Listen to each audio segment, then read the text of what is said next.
Hello, everybody. Today we are looking at ASML, courtesy of this wonderful comment that I actually received.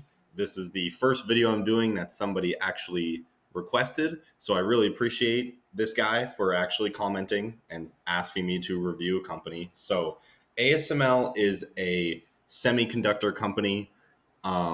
They basically do like very advanced technology for semiconductors. As far as I know, they're more of like a very large product sales thing. Like they only sell a couple dozen or so of their products every year. So it'll be interesting to get into them. Kind of a unique company. As far as I know, long term, their stock has performed very well. So that's something good. But let's get into it. Make sure to subscribe if you haven't. And thanks again to that guy who actually commented. He straight up has 100,000 subscribers. So I mean, a shout out would be cool. But yeah. Thanks for the comment, and let's get into it. All right, so starting off with ASML, looks like cost of capital is not listed, although I would honestly imagine it is very high for an advanced technology company like this. Target price is way up, 913 compared to 671 right now. That is very interesting. They did just have a big drop recently because their last earnings report, I think, underperformed a little bit, but we will get into their earnings report later. Long-term growth rate looks really good. Let's go into the income statement. So sales growth looks solid. Don't forget, this is an estimate for 2024, so they could still beat there, but overall, long-term, it looks really good. In terms of operating income, again, same thing. Now, I don't know if they'll be able to make up $1 billion from the estimate for operating income, net income as well. But again, it is still estimates. We'll have to see. But operating income looks solid. Net income looks like it is fairly decent. Possibly an improved margin. It looks like the margin did not improve 21 to 22, but 23 most likely did, and then 24 again, possibly, but probably not. But overall, their net income looks solid. I think I will give the full credit there just because it's seeing some very strong growth since many years ago. So overall, fairly good there. EPS looks relatively okay. I mean, kind of flat. Haven't seen large growth there in a little bit, and if it does dip in 21, it'll definitely be a little more of a concern. Or sorry, in 24, it'll definitely be a little more of a concern. But overall, looks good. Now, for total shares, it looks like they actually have been repurchasing shares in the long term, and including in the past year as well, only just slightly. So overall, total shares looks pretty solid. Let's get into the balance sheet, see how their cash situation is doing. So, wow, once again, now a lot of the companies I've been doing recently have had very little debt, which honestly I did not realize was so common, or maybe it's just good companies don't have a lot of debt. But a lot of companies are not having much debt. But anyway, let's get into their assets. Look really good. Short-term debt, basically nothing. This may be in millions. Yeah, this is in millions. So they have 7 billion in cash and only 52 million in short-term debt, which is nothing. Also, short-term debt has been decreasing. Long-term debt hasn't seen a high since 2020, it looks like, so that's no big deal as well. I'm going to give the credit there because their long-term is fully coverable by cash. And their retained earnings, I'm not so sure what we'll see here. And wow, retained earnings are aggressively positive, which is fantastic for the company. Let's look at their cash flows. should be seeing some positive things here. Almost all of it is from operations. Well, literally all of it is from operations, other than the net income. Changes in working capital isn't too big of a deal. It does look like their operating cash flow has been decreasing recently, mainly because of these large changes in working capital. So something like this is like they're taking on a lot more inventory, which again could be really good for sales growth in the future. Another thing in 2022 was a lot of receivables, and it seems like that's starting to be canceled out now in the future. But again, it seems like they're taking in a lot more extra inventory to hopefully account for more sales in the future. So I'm going to give the credit here for operating cash flow. For investing cash flow, you can see it's mostly CapEx.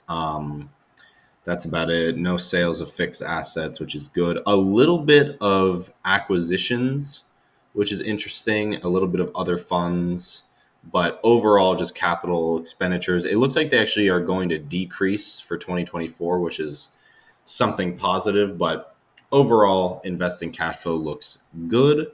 Financing cash flow, again, they have been repurchasing some stock in the past couple of years, which obviously we all like to see. And it looks like in 2024, they did issue a lot of debt, but overall, their financing cash flow is still negative.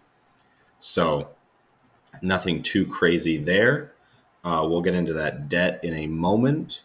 And then free cash flow overall, again, has been decreasing, which I'm not a fan of. So I will be doing the 0.5 there. But it is also consistently positive. And I mean, they are doing some things right. I mean, they're paying a great dividend. It looks like their CapEx is going down over the past year. The only thing I will say is their operating cash flow has gone down, which could cause a problem in the future. But overall, I don't think that warrants a half credit for anything else other than just the overall free cash flow. For their uses of cash, we should be seeing some debt repayments in the past year if this will load for me, which it should in a moment. But overall, for use of cash, we can see debt issuance in the past year was pretty high, but they've also paid off almost all of it. If you include interest expense as well, almost all of it is paid off. The year before, all of the debt was paid off. And before that, they were consistently paying. So overall, even though they issued in the past year, I think I will give the half credit because they paid off almost all of it, and their overall debt is not very high. Now, if I go into the quarters here, we can get a bit of a better look and see that there was issuance there. And actually, it doesn't even look like there was any repayment in 2023. So I'm not exactly sure where the negative number came from, to be completely honest, because if you look here, it's zeros across the board.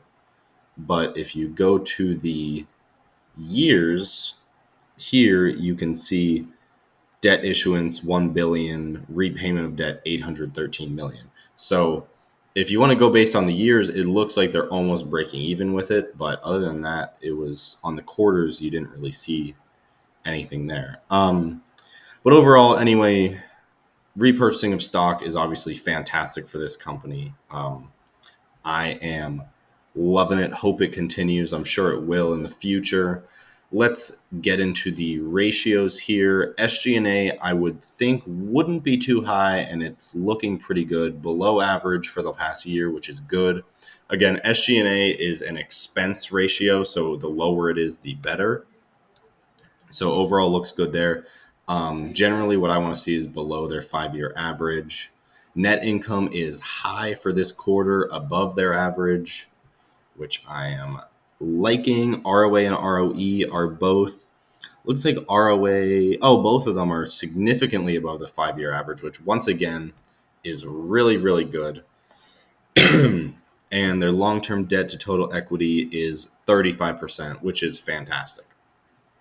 So overall, really, really good fundamental financial score for ASML. One of the highest actually that I've seen, which again, some of these you can debate. Not everything was excellent. Everything estimated for 2024 was anticipating a dip, but based on just the finalized results for their income statement, it looked like everything was growing consistently.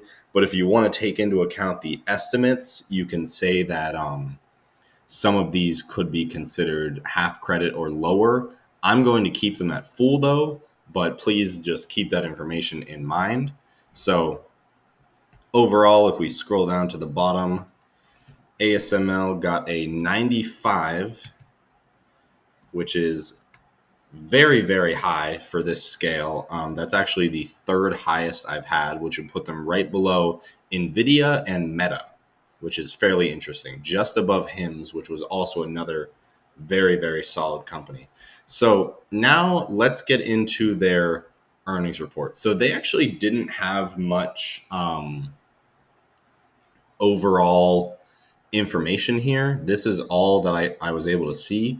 So this is for quarter three. So 2.6 billion compared to 5.5 in quarter two. I honestly don't know what this means, but more lithography systems sold in quarter three and used were less. So this is new versus used. One thing that you can read here, if you want me to zoom it out just a little bit, is the management comment. Basically, they're saying it's taking longer to recover their other segments other than their AI segment. So it looks like they're just trying to recover demand, and there's basically just less customer. There's more, I should say, customer cautiousness in the whole inventory industry and within their own inventory systems that they have. So another thing we can look at is the takeaways from the actual analysts, which material bookings miss. You can see all of this is in euros, just to be clear. So if I go back here and head over to their snapshot, you can see I can put their price into euros, and it should update me possibly. Of course, it did not update the actual. Oh, here we go. So 639 is their current price in euros. And if we look at the street takeaways, you can see target is still 850, 1150, 960, 980. So overall, their estimates are still way, way higher. There's clearly a very, very high upside. The average target did decrease slightly over the past quarter, but even still, the upside is 52%, which is massive. So one more thing to look at is just their chart. So you can see they have been seeing a decent amount of pain short term. Now, overall, if we go to the weekly, you could see their growth has been magnificent, if you want to say that, but overall it has been very, very good. This is looking at a company that I would honestly consider investing in just because their targets are so well. The last earnings report wasn't the greatest thing in the world, but considering all of the AI demand, I can't imagine this not outperforming midterm, even long term. So that's just my own personal opinion. Again, do your own research on this. I'm not telling anybody to buy anything, but do your own research, look into it. But overall, I think that's it for ASML. Again, looks really solid. I mean, even the chart being actually underpriced like this is definitely something to be interested in.